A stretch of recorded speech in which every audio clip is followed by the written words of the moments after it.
Tá tudo bem. Deixa eu só dar uma confirmada aqui como é que tá aqui, se ela não vai travar. 3. Ah, tá ótima hoje. Vamos lá. Bom, pessoal, então a gente já vai direto ao ponto aqui, que é construir o modelo lógico aqui. Gostaria de perguntar para vocês se tem alguma pergunta, alguma consideração do que foi falado semana passada. Porque vocês tiveram toda uma primeira parte contextualizando ali para vocês os atributos compostos, mas o Wagner deixou bem ratificado com vocês que pouco se muda, né? Poucas alterações, é mais visual lá no modelo conceitual, para aqueles atributos. Ele deu o exemplo para vocês do RG, do título de eleitor, como que ele fica. Tem alguma dúvida que vocês queiram, alguém queira voltar nesse tema, ou a gente pode tocar aqui direto para a resolução desse exercício? Não? Então tá bom. Então a gente já vem direto para cá.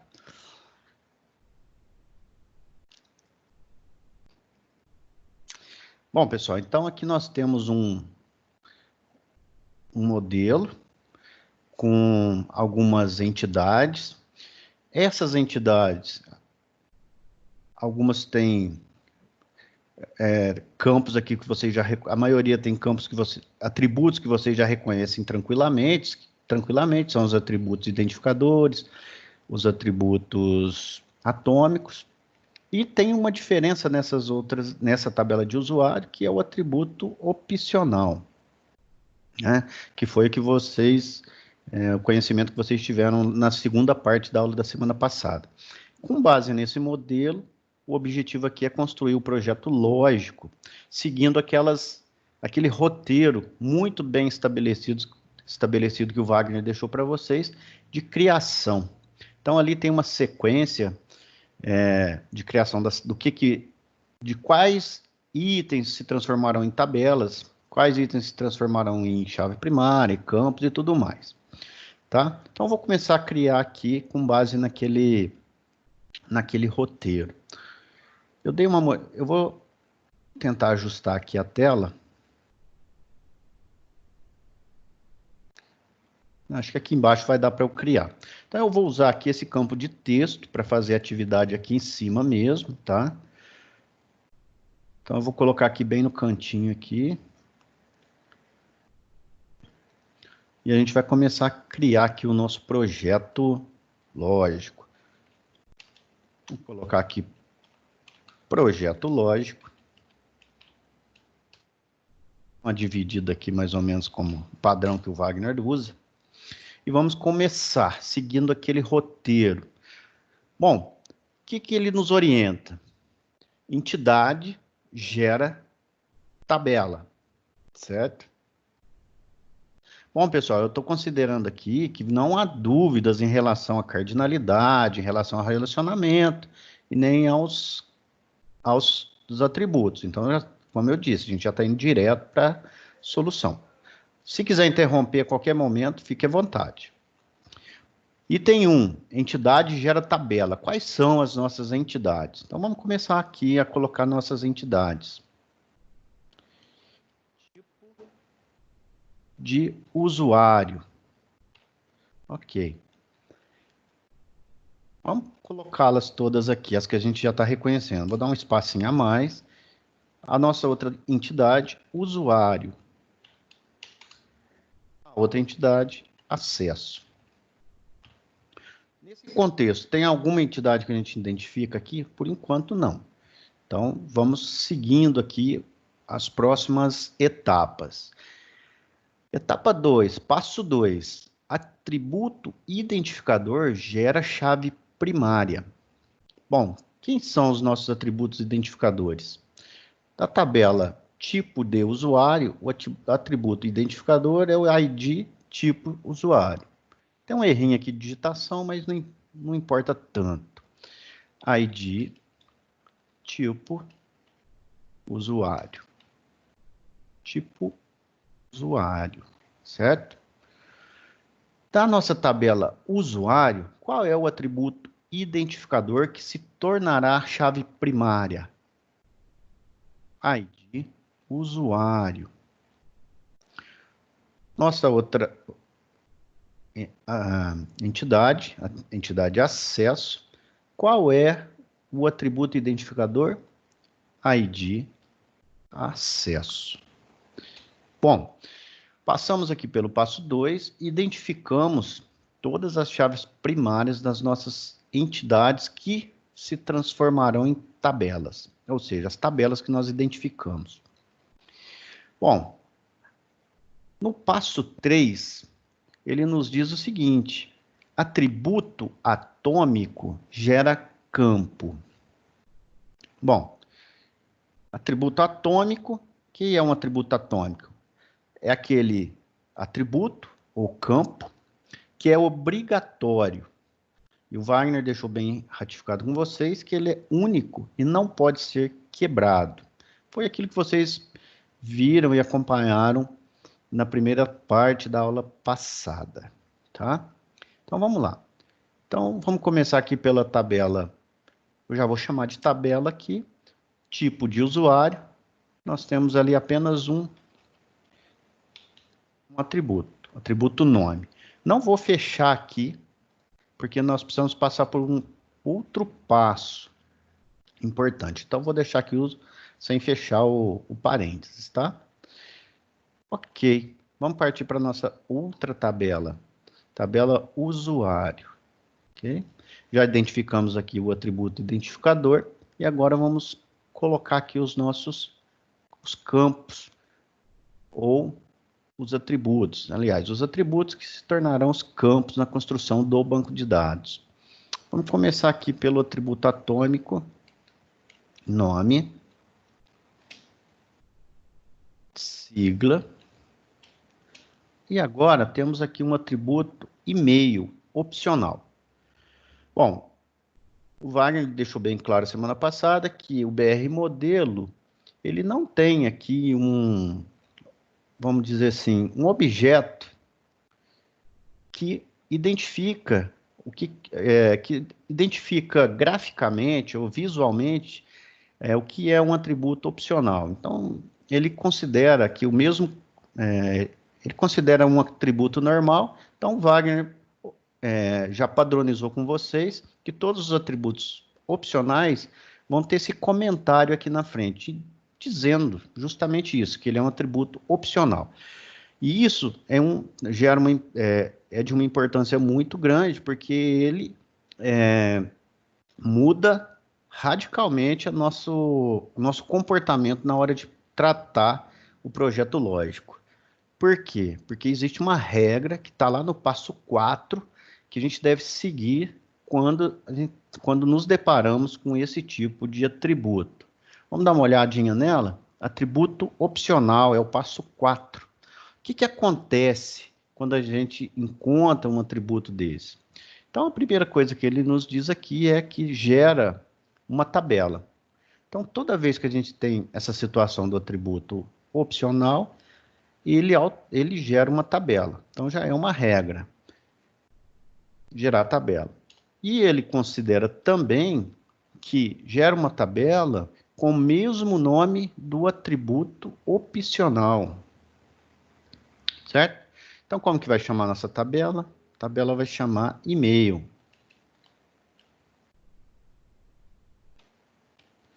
Ok?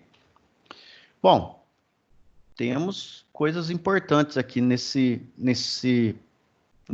passo 4. Inserir a chave primária na tabela. Existe um padrão, que é a ID, o nome da tabela, alguma expressão que identifique que estamos falando de um atributo identificador. Então, qual seria aqui?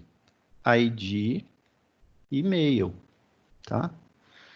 É muito importante, na aula passada, o Wagner sempre colocou para vocês a questão da padronização.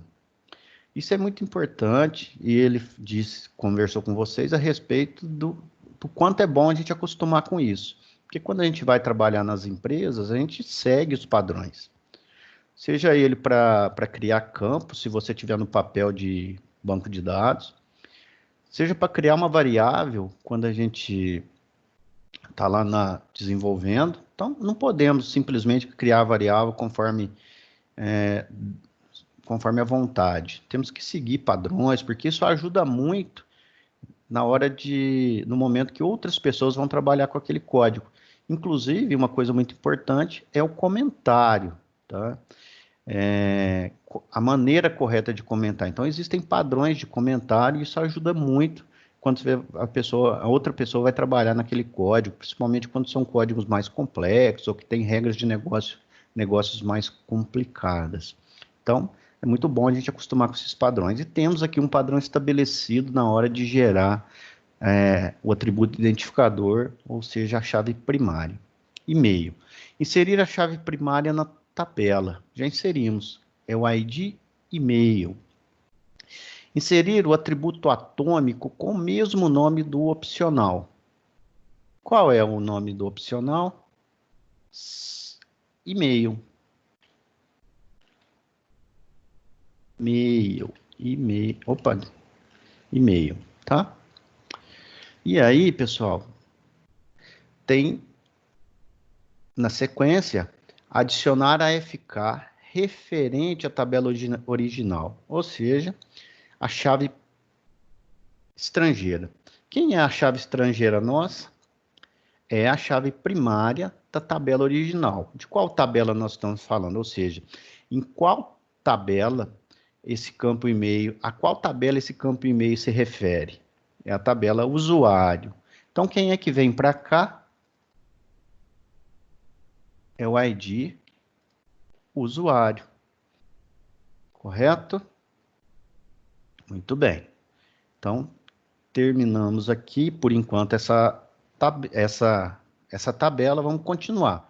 Nós estamos aqui na tabela usuário, ou seja, na entidade usuário, transformando na tabela usuário, que será transformada na tabela usuário.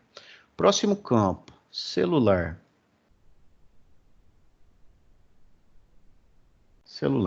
Celular é um atributo atômico. Vamos criá-lo aqui. Senha, um atributo atômico.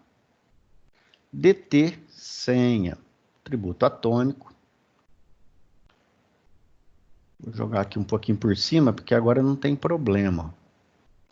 DT, senha, um atributo atômico. Acesso, um atributo atômico. Observacões, um atributo atômico. E novamente nos deparamos com um atributo opcional, certo? Tem aqui o comentário opcional e temos que tratá-lo conforme as regras de criação que vocês têm aí, que estamos seguindo. Então, eu volto lá no passo 4. Encontrei um atributo opcional. O que temos que fazer aqui? Vamos lá?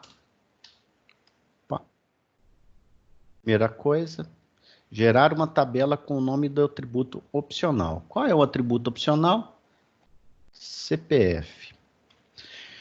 Inserir a chave primária da tabela. Seguindo o nosso padrão, qual seria a chave primária? ID CPF. Ok? Inserir um atributo atômico com o mesmo nome do opcional. Qual é o nome? CPF. Adicionar a FK referente à tabela original. Então, vamos lá, pessoal. Estamos falando de qual tabela? Estamos falando da tabela usuário. Quem vem para cá? Quem é a FK fora em que? É a chave primária daquela tabela, a tabela original, a tabela a que se refere o campo CPF.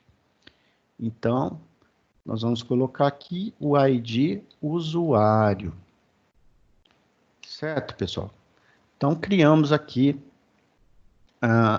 as entidades. Criamos aqui as entidades. Bom, temos mais campos aqui para a tabela usuário? Não, não temos mais campos. Ou seja, não temos mais atributos para convertê-los aqui em campos. Não temos. Então, Agora, a tabela acesso já está criada aqui. Precisamos de prosseguir aqui para os próximos passos. O passo 5 é o atributo multivalorado. Esse vocês ainda não conhecem. Tá? Então, a gente pula esse passo. Mas aqui no item 6 tem algo muito importante, que refere-se aos relacionamentos 1 para N. Temos relacionamentos 1 para N no nosso modelo? Vamos dar uma olhada aqui. Temos sim. Temos dois relacionamentos aqui que têm cardinalidades 1 para N. Relacionamentos 1 para N. Existe uma regra para tratar esses relacionamentos? Veja, pessoal, o quanto é importante. Desde lá do comecinho, quando vocês começaram a visualizar, a entender como trata o banco de dados, quando o Wagner desenhou ali no Excel, como que o banco de dados se comporta, essa questão dos relacionamentos, porque isso no começo soa meio estranho para a gente. A gente tem uma maneira de pensar, uma maneira de armazenar as informações que é muito diferente de como o banco de dados relacional trabalha, né?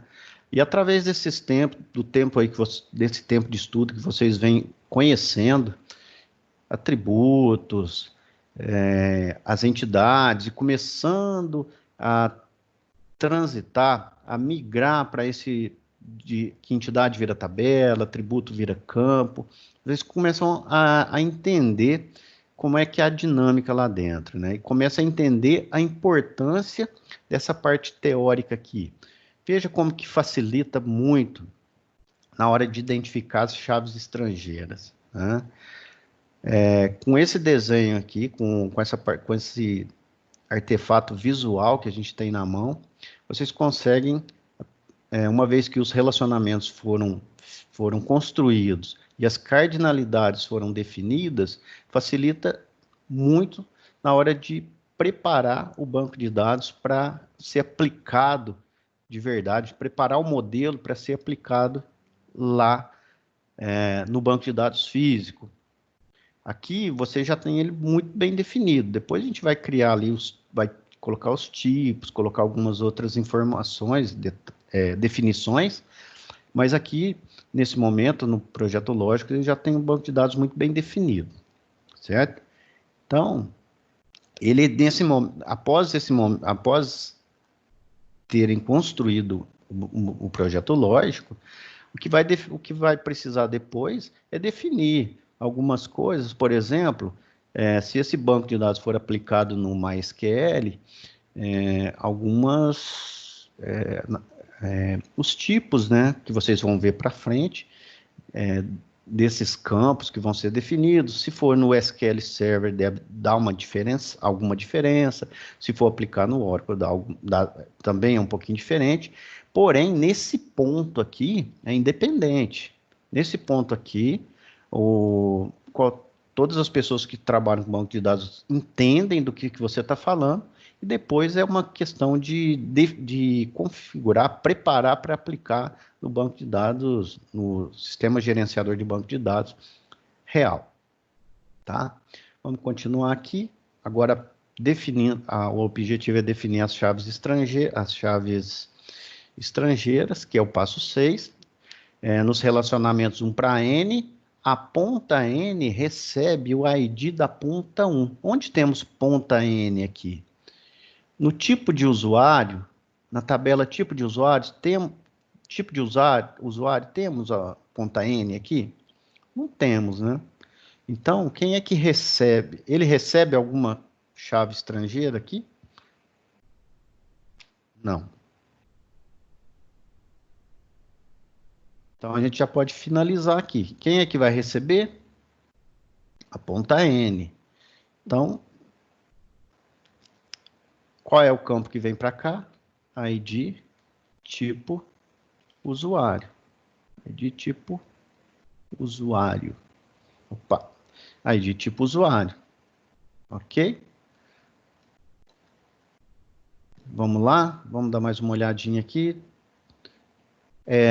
tem algum outro relacionamento no qual a tabela usuário está na ponta N, recebe o ID, algum ID? Vamos dar uma olhada no relacionamento com a tabela acesso. O ID, a tabela usuário, a entidade usuário, no caso aqui, tabela, né? Vamos, pessoal. A tabela usuário deve receber a foreign key, aliás, a chave estrangeira, ou a chave primária da tabela acesso? Não, nesse caso não, porque nós não temos aqui nesse relacionamento a tabela usuário recebendo, porque ela não tem a ponta N. Então, vamos fechar aqui, encerrar, e vamos lá para a tabela acesso. Tabela acesso, a gente precisa definir aqui alguns campos que eu ainda não fiz. Então, vamos lá. Na tabela acesso, que não foi colocado aqui os campos, os atributos atômicos, né? Então, vamos colocar DT acesso, ficou faltando, e hora HR acesso. Ficou faltando aqui, pessoal. Então, vamos voltar aqui. Então, vamos definir. Essa tabela tem algum relacionamento no qual a tabela acesso deve receber a chave primária, ou seja, que deve ter a chave estrangeira colocada nessa tabela? Temos aqui. Qual é? O ID usuário. Então, vamos lá? ID usuário. Temos mais algum campo aqui para definir? Não, não temos. Bom, aqui, pessoal, são as duas tabelas que nós criamos, que foram definidas em função dos campos opcionais, que na regra de criação nós temos que tomar tem uma conduta a ser seguida para esses casos, no qual a primeira parte ela gera uma tabela, depois a gente tem que colocar o identificador, o atributo atômico, aqui o campo e-mail, e a chave estrangeira da tabela, a chave estrangeira referente à tabela original, ou seja, referente ao atributo identificador da tabela original. Nós já colocamos aqui que é o ID usuário. Temos mais alguma coisa para fazer? Nesse caso, não. Ok?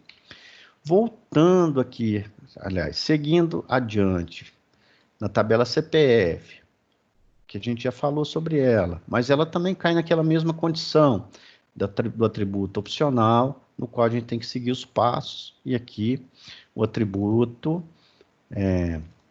identificador foi criado, o atributo atômico com o mesmo nome foi criado, e foi adicionada a foreign key referente à tabela, ao identificador da tabela original, que também é o ID usuário. Fechado aqui. Pronto. Vamos ver aqui como que ficou. Temos aqui. Vou tentar dar uma arrumada aqui. Organizar.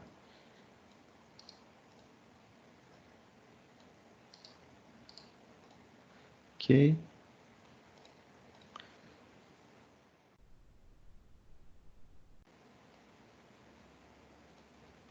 Ok. Muito bem.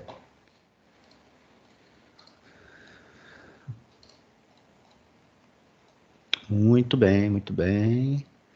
Ok. Bom, pessoal, esse é o projeto finalizado. Certo? E aí, pessoal, perguntas, dúvidas? Que a gente querem destacar alguma coisa?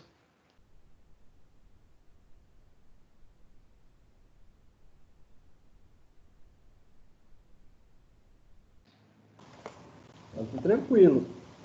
Tranquilo? Tá batendo aí com o que vocês fizeram?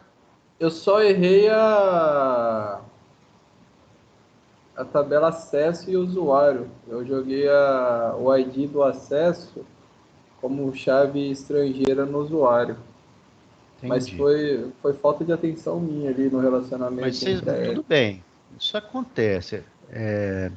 Mas você entendeu, né, que Sim, um usuário pode ter uma infinidade de acessos.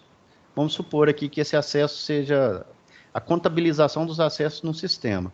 Que o mesmo usuário ele pode ter N acessos no sistema, ou se ele for um usuário recém-criado, ele pode não ter nenhum acesso ao sistema, certo?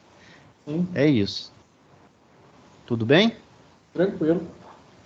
Tá ok, então. Alguém mais?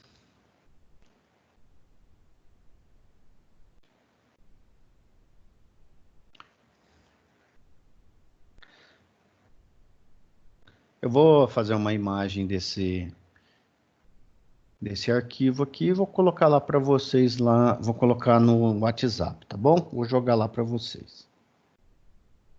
Só um minutinho, tá?